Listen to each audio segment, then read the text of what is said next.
Yıraklarda yağmur tamçılar. Hoca Muhammed.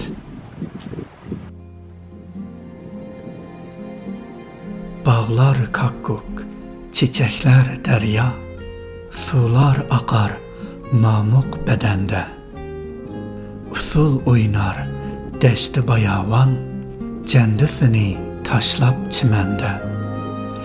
Kirpiklerden uzun keçiye, karvan tartib mangdı kök asman.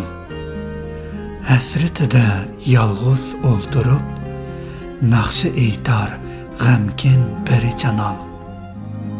Yıraklarda yağmur tamçılar, yalğız yürek atını kamçılar. Eyneklerinin asmanlarıda çaknar yarnın hüsn cemali.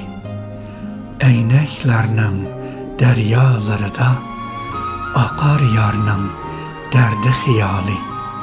Eyneklerinin itizliqida porekligen bir tal kızıl gül. Üzüş üçün aşu gülni pare sundu bir köngül. Yıraklarda yağmur tamçılar, yalğız yürek atını kamçılar. G'iripliqi çölnün bir köngül, şıldırlaydı derdi balalar. Ecel kelgen mavu pelektin, caramlaydı nakşı navalar.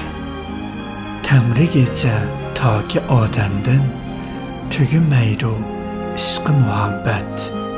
Çakırdı yarını zar, kabriside yalğız bir ceset. Yıraklarda yağmur tamçılar, yalğız yürek atını kamçılar. 2011 yılı Avgust Xotan'da yazılgan